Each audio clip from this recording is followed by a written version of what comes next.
Everybody's Dr. Carmen Bryant. How are you guys doing? This is Overcoming Narcissist Abuse. Thank you guys so much for joining me. Thank you to all the new subscribers and those of you that are joining this beautiful tribe. Thank you so much for all of you that have contacted me and I have had the distinct honor and pleasure of coaching or even consulting. Thank you guys so much. You guys are some awesome people. Thank you so much. That what makes me enjoy what I do. So today I just wanted to, I'm not going to do a long video today. It's not going to be all in depth and you guys get teary-eyed, but let's just talk about not domestic violence. Well, yeah, domestic violence, but narcissist abuse. What is narcissist abuse?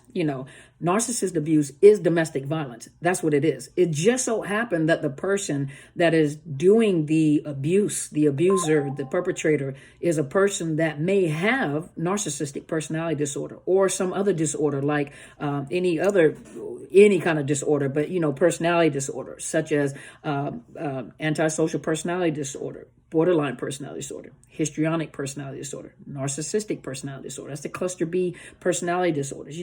Could have anything. Could be an alcoholic, could be a drug addict, but it just so happened that we're highlighting the behaviors of a person that is committing the abuse. But what we're addressing is the fact that you are going through domestic violence. If you go and look on any site and look at the power and control wheel, and if you look at, domestic violence, what is domestic violence?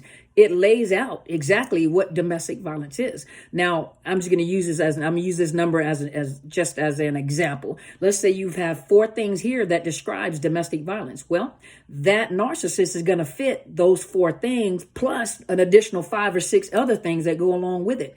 What you're doing is you're just studying, or we are presenting or bringing to light how an individual with this particular disorder actually abuses, how they function, how they behave. So a lot of times people make the mistake when they're going into the court system, going in, and I have to explain to the judge about narcissistic personality disorder. I have to go, yes, I do agree with all of you. I think the court systems, family court, in criminal courts, you have a lot of forensic psychologists that do, the assessments, they do present the information, and then they educate the courts on a person that has this particular type of disorder and the crimes that they committed.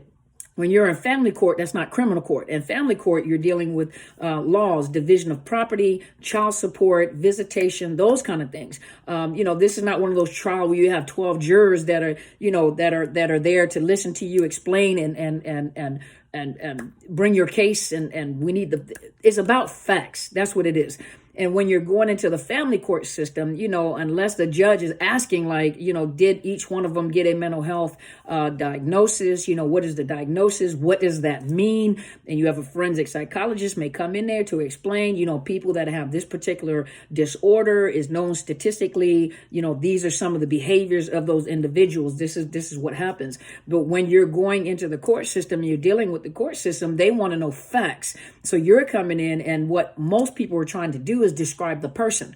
What you need to be describing is the behavior, the actions, the behavior, what is happening to you. But most people, when you get the knowledge or the understanding that you're dealing with a person that probably had narcissistic personality disorder, you're getting information on how they function. You're getting a head start on what they're going to do and how they're going to do what they do. You just have to modify your communication. When you're dealing with a lawyer, most lawyers and counselors don't understand what narcissist abuse is. But when you begin to talk domestic violence and start addressing the behaviors, this individual does this, does A, B, C, D, E, F, G, grooming, grooming, psychological abuse, torment, sleep deprivation. When you start talking to take out it's almost like the adjective. It's like take out the narcissist and take out like the name of it and just start describing the behaviors. Most people didn't even know what narcissistic abuse was. All they could tell you and articulate was the behaviors. And then you had people that were studying it that they begin to give the definition, and that person was able to give the word that belonged to that definition. Oh, you're talking about this. I had a conversation after I wrote a book. I had a conversation with an educator.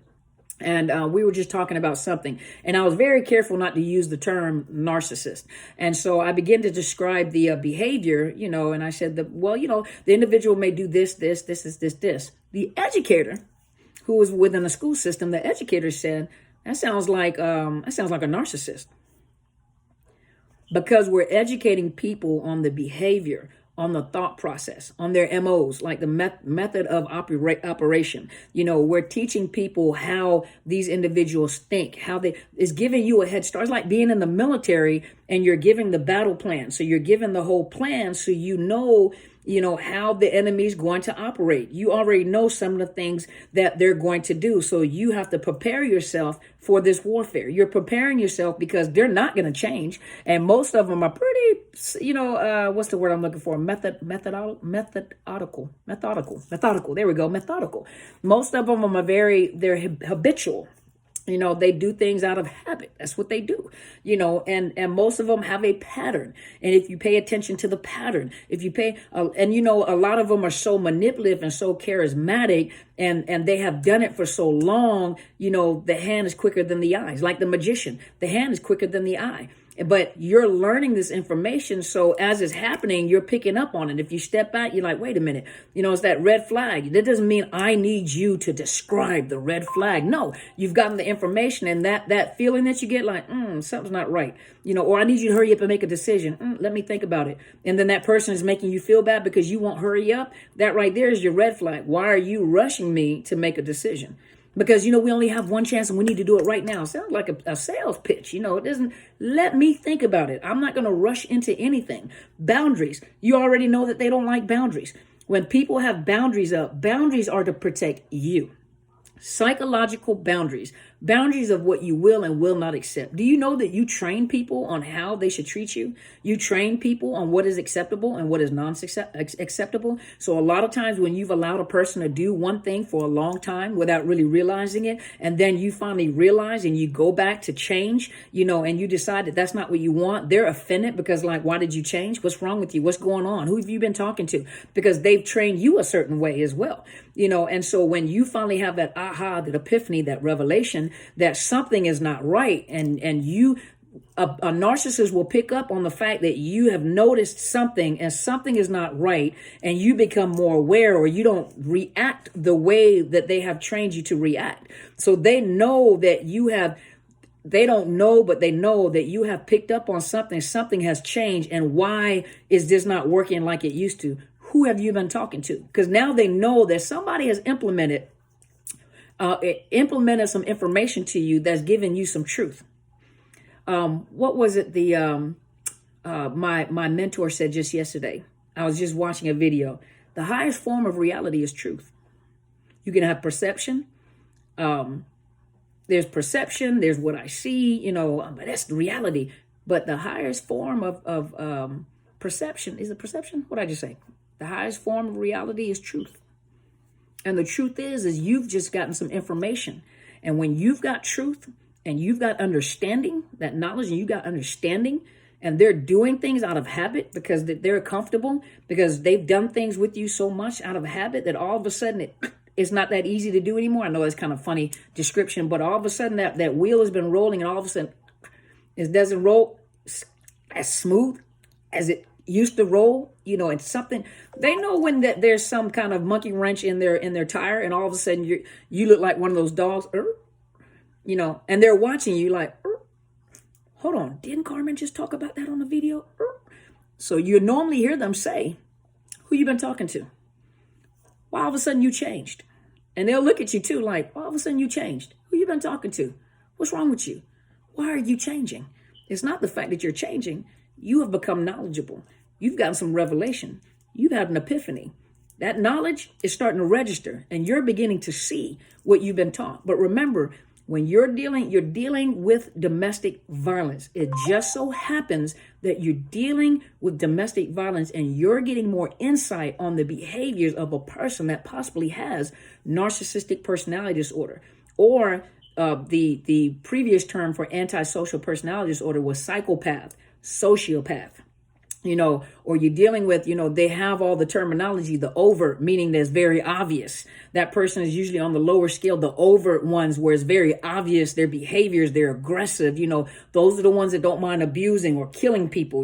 Those are the ones that they don't have any control over their tempers. Then it goes on a scale. You go to the more moderate, then you go to the more greater narcissists. A lot of the greater narcissists have been around people and have so many flying monkeys that they have become comfortable, and those flying monkeys will work on their behalf. They don't have to do as much work. They realize how easy it is to manipulate people, how easy it is. That's why a lot of you guys talk about gang stalking. When you talk about gang stalking, think about when you have celebrities. You have celebrities, and hold on just a minute, you guys. But think about when you guys have gang stalking. Gang stalking when you're dealing with celebrities, for example. My video cut off just a minute, so it's probably like a bleep right in between there. But gang stalking, when you're talking about gang stalking, look at celebrities, for example.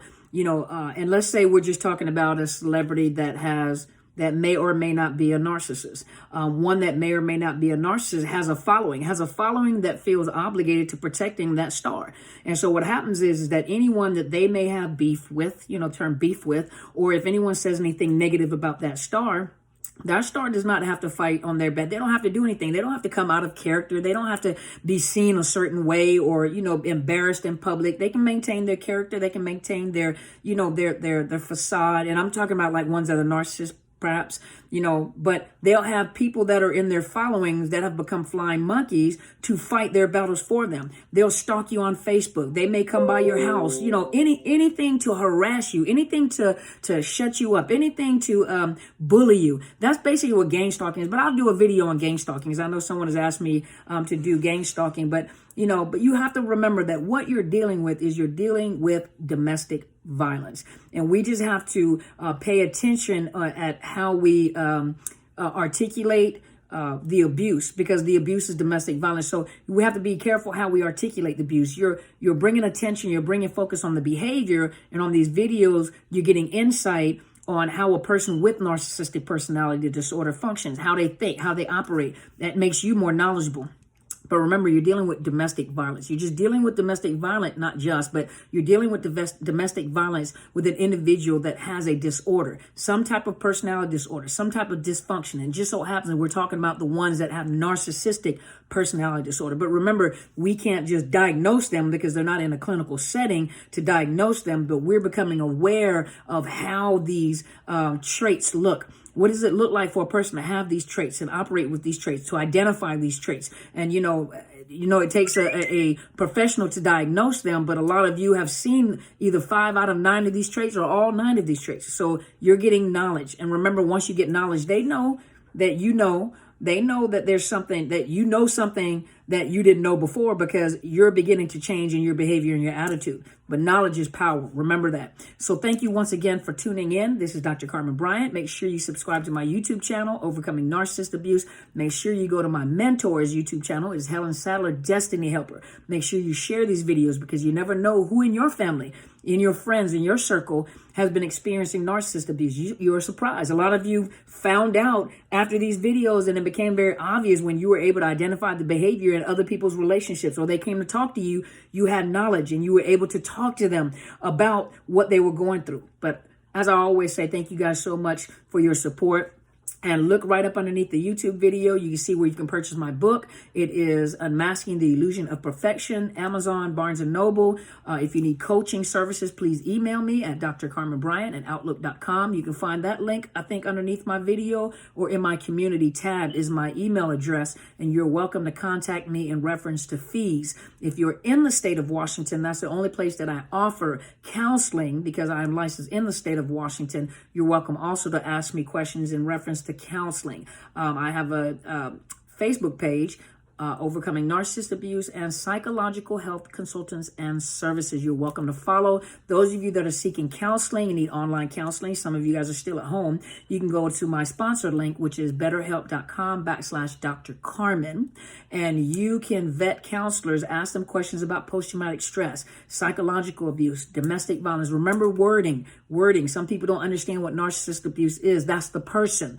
But what you're asking about is the behavior, domestic violence? Do you understand domestic violence? Do you understand psychological abuse? And I'm going to do know that I'm creating the classes now as we speak. So I'm doing the classes and the book at the same time. So I'm doing classes and the book at the same time. And so, I will let you guys know. Some of you guys have been asking to enroll. The classes are not finished yet. So I'm working on the first introductory class. And the introductory class I would like to offer for free. So you guys get an introduction at how I teach, what I talk about, and then you have the choice whether you like to invest in the rest of the courses that I will offer. And so just give me time to develop that. Thank you guys so much for tuning in. Did I forget anything? I don't think so. But thank you guys so much for tuning in. Oh, yeah, podcast. You can go to Podbean. Podbean is the main platform. It's Overcoming Narcissist Abuse. You look for under Podbean, iTunes, iHeartRadio, Google Play, and what else? Spotify. And you can find my podcast on there. So once again, thank you guys for tuning in. And you guys go and be great.